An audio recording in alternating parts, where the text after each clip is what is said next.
Hello বন্ধুরা, তোমরা সবাই কেমন আছো? আশা করি সবাই ভালো আছো। আমার আরও একটা ভিডিওতে তোমাদের সবাইকে জানাই স্বাগত। গতকাল তো তোমাদের সাথে গোপালের জন্মাষ্টমী উপলক্ষে একটা ছোট্ট রিলস শেয়ার করেছিলাম। আজকে দেখো তার ডিটেলস ভিডিওটা।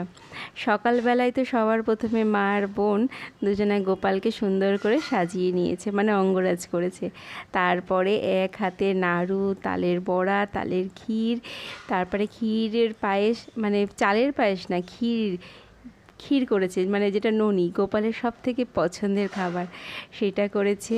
মানে আজকে তো গোপালের জন্মদিন, তাই গোপালের সব মা, আমার মা বলে না, এই পৃথিবীতে যত গোপালের মারা আছে সবাই কিন্তু গোপালের প্রিয় খাবার রান্না করেছে।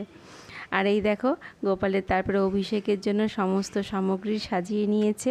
গোপালের সব থেকে প্রিয় ফুল, টগর ফুল, তুলসী পাতা, সব কিছু দিয়ে ওকে স্নান করাবে। ঘি, মধু, দুধ, গঙ্গার জল, গোলাপ জল, তারপর অনেক কিছু। আর এই টাইমটা কিন্তু আমি পৌঁছাতেই পারিনি, জানো না, এই মুহূর্তটা দেখতে ভীষণ ভালো লাগে। আমরা যখন ছোট ছিলাম জানো তো, তখন এইভাবেও কিন্তু ঘরে ঘরে গোপাল পুজো হতো না, এখন যেভাবে গোপালের পুজো হয়।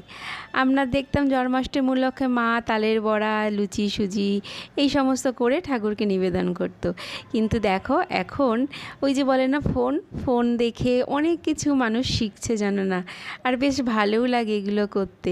এই দেখো গোপালের সব কিছু দিয়ে স্নান হওয়ার পরে দুই গোপাল দুই মায়ের কোলে উঠে পড়েছে। এইবার গোপালের মারা তাদেরকে ভালো করে মুছিয়ে টুছিয়ে দিয়ে এই দেখো একটু আদর করছে। আর এই মুহূর্তে আমি ঢুকেছি। এই দেখো, তা আমি একটু গোপালকে কোলে নেব না? গোপাল তো আদর খেতে ভীষণ ভালোবাসে। গোপাল জানো তো ভীষণ আদরের ছেলে, প্রত্যেকটা মায়ের কাছ থেকে ঠিক আদায় করে না আদরটা নিয়ে নেয়, জানো না। এইদিকে গোপাল বলে এক্সপার্ট। দেখো গোপালের ভোগের থালাও মা গুছিয়ে দিয়েছে সুন্দর করে। এবার আমি একটু ভিডিও করতে পেরেছি। এবার আমার একটু বেশ ভালো লাগছে নিজে হাতে গোপালের ভিডিও করতে।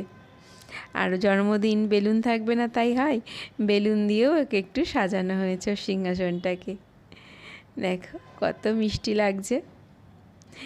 পরে রাত্রিবেলা গোপালের সেবার পরে আমাদের সেবার আয়োজন আমরা সবাই মিলে করছিলাম।